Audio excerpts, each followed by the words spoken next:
I ordered this week. It's an adapter. Don't know if you can see that. Basically, it's Nikon to Fuji. So I've got a couple of old, basically vintage lenses someone gave to me years ago, and I use them still on my Nikon FM2. I thought it'd be interesting to try and attach them to a Fuji camera just to see what happens.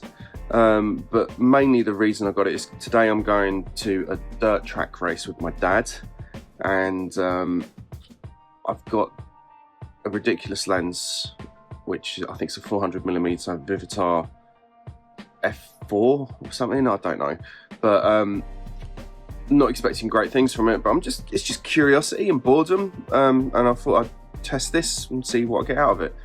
Just going to attach it to the camera and put the lens on the camera, and then I'll show you how stupid this thing looks. Okay, so I'm going to be shooting with my X-H1 today. It's old enough that basically it's a good little thing to test things on, I find. Okay, so that clips on like so. Okay, and now the Vivitar. And when I say this thing is ridiculous, look at the bloody size. It has its own stand, own thing for the tripod. So yeah, I'm gonna see how I get on, and God, yeah, I like this. It's got a lens hood that you pull out. That's really nice. But yeah, I say I've tried shooting with this with film before, and the results have always been a bit mixed. So, but I figured today would be a good thing to test it. I'm kind of looking forward to it. So yeah, let's see how we get on.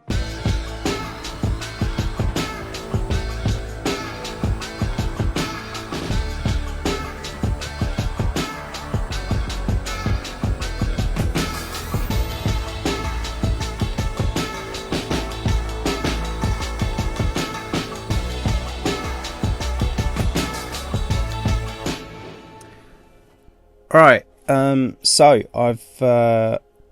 it's been a week since the dirt track race, and I thought I'd follow up what I filmed earlier with my thoughts on the lenses that I used.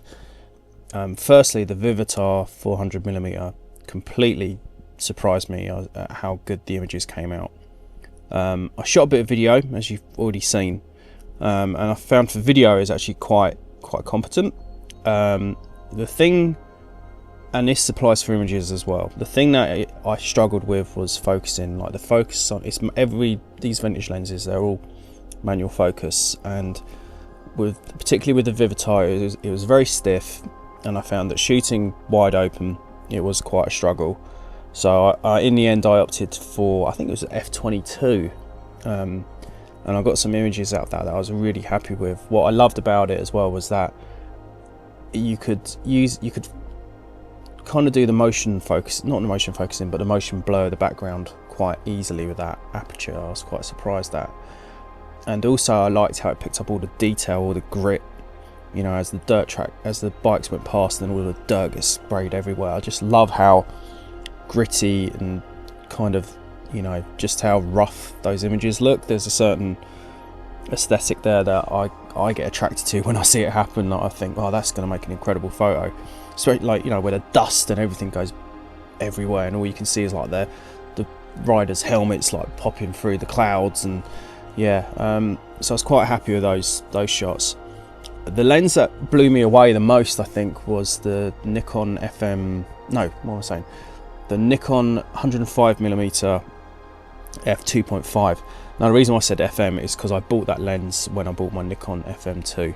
And it's a portrait lens normally, but when attached to my Fujifilm X-H1, I was actually quite surprised at how crisp and neat those images came out. So for a lens that is easily 40 years old, I think, I'm not sure, I was quite blown away with that one, and that's the one I'll probably see myself using that quite a bit. I also had a 28mm Nikon lens, but I've not really done much with it, so I can't really talk much about it.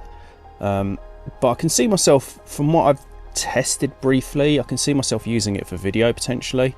So there may be another part later with this, with my videos, where talk about that a bit more.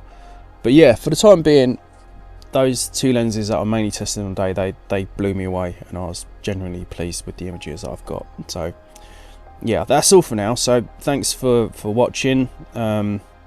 If you like this, please like and subscribe, because I tend to waffle on quite a bit about camera lenses and stuff on here. So yeah, cool.